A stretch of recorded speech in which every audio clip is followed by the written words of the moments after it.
Humans love to destroy stuff. Or so they tell me. They destroy everything from buildings to the environment to the hopes and dreams of a young child. That's my favorite. Mine too. And while destroying stuff in real life is pretty cool, destroying stuff in video games is a whole lot cooler. And since this is a Blurbs video, we're going to talk about that destruction in our typical 3-type structure. No structure! This is a video about destruction!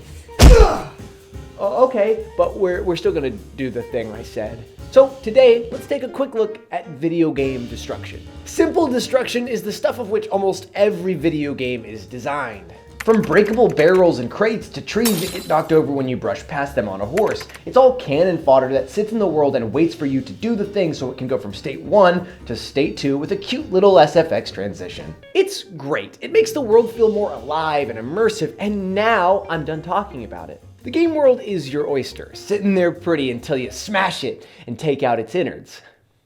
Tasty. Sitting pretty destruction is in a lot of ways quite similar to simple destruction. It's mostly a transition from one phase of being structurally sound to the next of being destroyed. The key difference in the definition is that sitting pretty destruction often actually has an effect on gameplay and requires more intention from the player to shift states. The most well-known version of sitting pretty destruction is within the Battlefield games, as every wall to fall and building to crumple in those games is pre-made to do that and does so in the same way every single time. That tower in Battlefield 4 shatters the same no matter how it's destroyed. That wall in Rainbow Six Siege shoots its particles out with the same velocity and spread no matter how you hit it. All that might sound a little disappointing, but it's still super cool. It opens up a ton of opportunities as players are forced to get out of their comfort zone when a tank blows up the wall they're hiding behind or a man with a sledgehammer smashes through the wood on the floor above them. The use of this destruction is often well thought out, and it's always a welcome addition.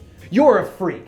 Who, me? No, the finals PNG. Oh. Procedural destruction is crazy and awesome and unlike anything else in gaming. As far as I know, Control is one of the first examples of a game fully utilizing procedural destruction, and it uses it on almost every object within the game.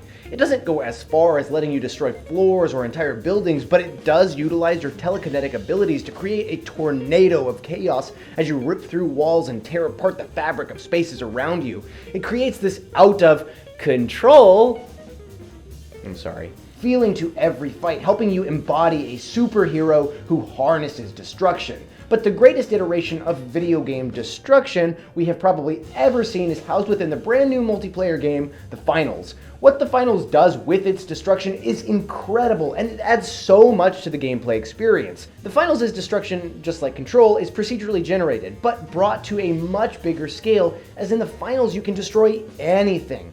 Light posts, steel beams, and entire buildings are at the behest of the player. It creates this incredible gameplay experience where you can play 3D chess in order to entirely reposition a fight and give yourself the high ground. You can bring cash boxes crumbling down into your lap, you can block a team off with rubble, and you can punch holes for cheeky little pot shots. Whatever you dream up, you can do, and that's all possible because of this destruction done on the cloud rather than on client side. That means that the game renders everything on the internet so that everybody sees the same image rather than on your console, which would create different destructions for each player. It's all an ingenious system that has totally reinvigorated my love for team-based shooters. I had always thought of destruction as a cute gimmick. Battlefield and Crackdown showed me that it could be fun, but I never thought it was worth putting development time into.